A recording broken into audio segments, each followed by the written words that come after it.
you so much. Thanks for joining us.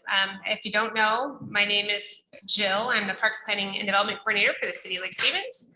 And I'm going to share my screen here real quick. And I have a presentation we're going to co-present with, here we go, with our consultants for the Sunset Beach redevelopment project. I can make it work. Sorry about that, guys.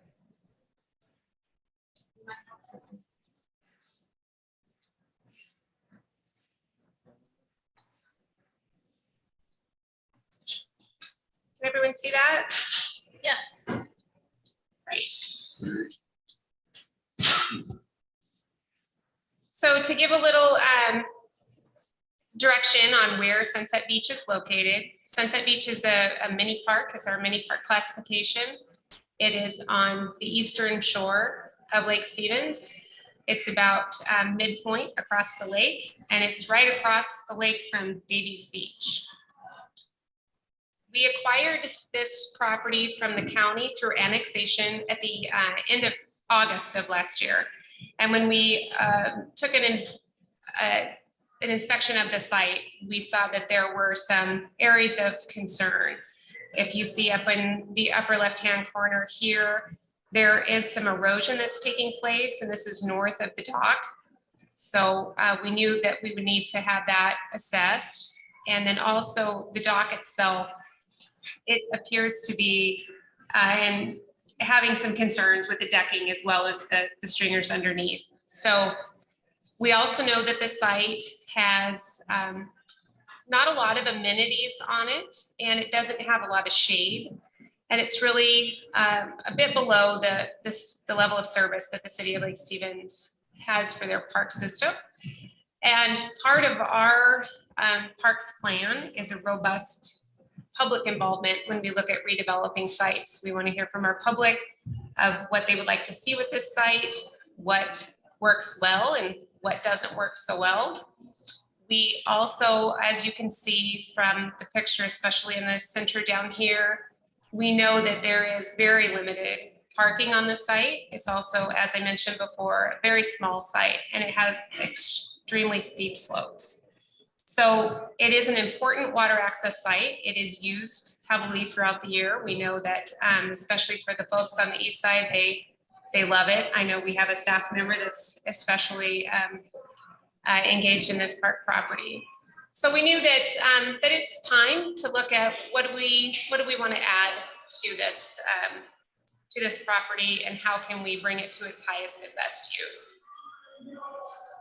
So we engaged our a consultant group earlier this year to scope the project and to do some initial assessments of any geotechnical work that needs to be done for the sloughing of the shoreline north of the dock, and then also some structural engineering for the dock itself to have that looked at. And our consultants are on the line here. And at this point, I will hand it over to our team is from KPG. We have Liz Gibson and as well as Fong Wen. I think Fong, I'm going to hand it over to you at this point. Thanks, Jill. Thanks for the background and information. I think looking at the site gives us a lot of context of what actually needs to be improved and redeveloped. My name is Feng Wing, and I'm at KPG Somas. I'm one of the senior landscape architect and urban designers, but I'm also the PM for the project. I'll let Liz introduce herself, but she's the principal in charge for the project here as well. And we were tasked to look at the conceptual plan first. For the initial outreach, it's really critical at this point to just get everyone's feedback. So we're at this stage right now looking at the initial conceptual plan. We'll refine it further, and our next task after that will be further refining that and providing a final design for construction. As Jill mentioned, there are preliminary environmental and engineering review for the project, and specifically for the beach expansion, looking at the north section. The south section, however, will be not looked at for implementation later, but we did review that as a preliminary layout. Also, looking at the shoreline, the north section, as you can see earlier, is in need of work. And so we're also having structural review the dock. And so that integration of that north shoreline stabilization area and the dock property in that area, as well as restoration landscaping. There seems to be a need for shade, for just greenery, something that's low maintenance. So we're also looking that to integrate into the project, as well as LID and rain garden, being mindful that there is runoff on the steep slope. So how do you deal with that? How do you deal with, just the outlet of that into the lake itself? And as mentioned, the structural review of the dock, currently an assessment has gone in, and maintenance is looking at how to improve that within the fish window between July and August. And then in our more kind of refined stage right now, we're kind of dialing in more of the ADA review and looking at recommendations for improving that and providing access possibly all the way to a dock or maybe to certain levels on the site, certain leveled areas on the site where the landings land. And then as well as on the uphill side, improving the parking area. Currently there's gravel parking, and so how to channelize that, provide more of a stabilized surface so that's low maintenance and that people can safely park and pull in and out. And then also additional site amenities similar to what you have in other beachfront parks, providing, restroom.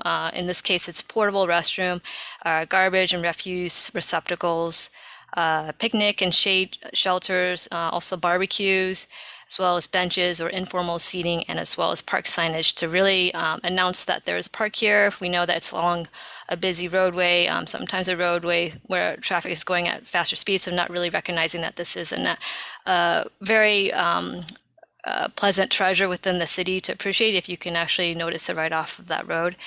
And then what isn't included in the scope? Well, it's really, I did talk about we're going to be doing preliminary potential beach expansion on the south side, but what's not included is the final design and construction documentation of that. That'll be looked at a later phase, possibly if funding is available.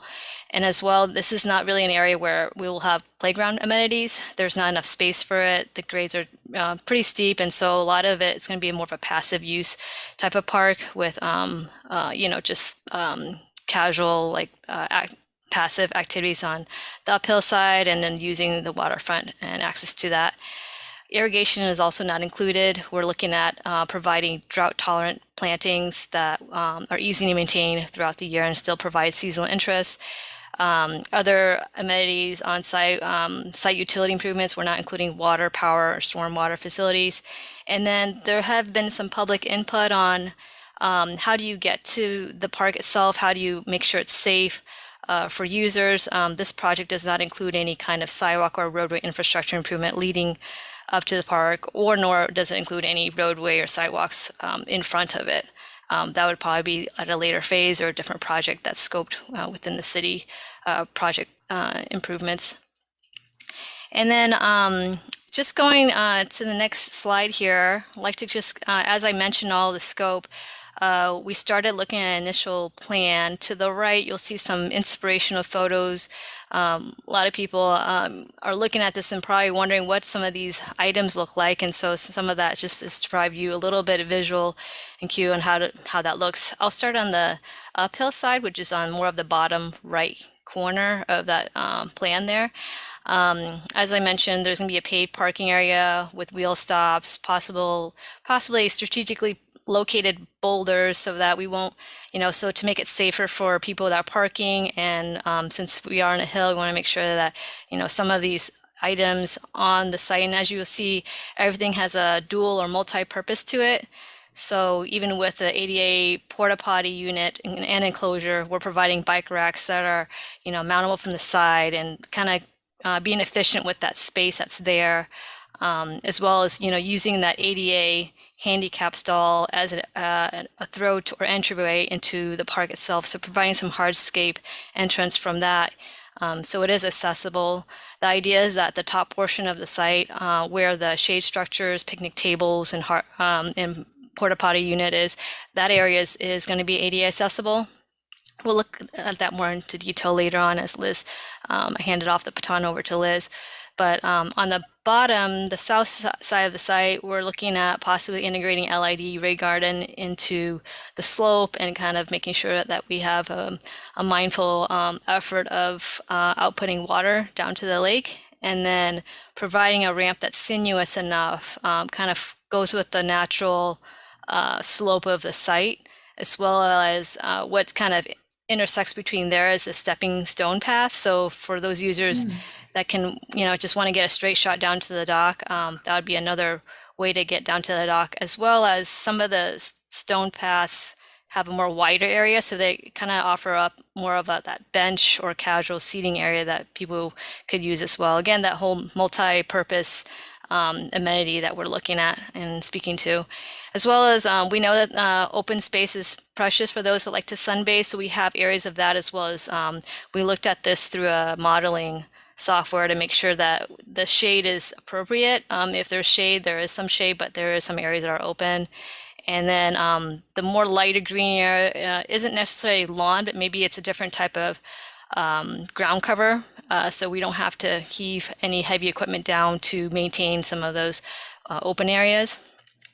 And then towards the beachfront, as I mentioned earlier, we're gonna try to provide some beach access on the north side, all the while doing some stabilizing of plantings and kind of rockery to maintain that slope and pull it back so we can have a little more accessibility down there.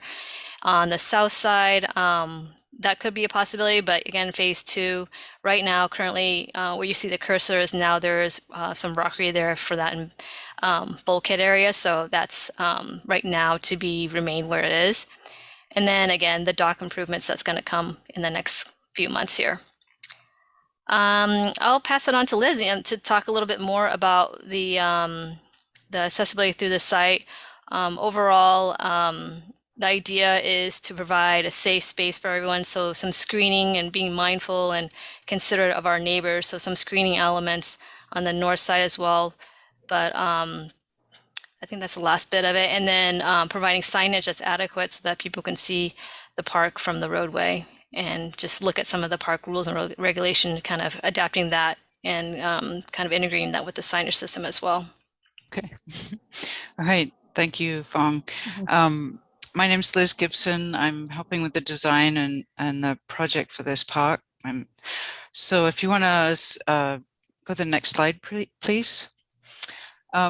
This view gives you, we did an illustration of what the park would look like kind of from a bird's eye view, and show you some of the pathways that Fong was talking about coming down through the site.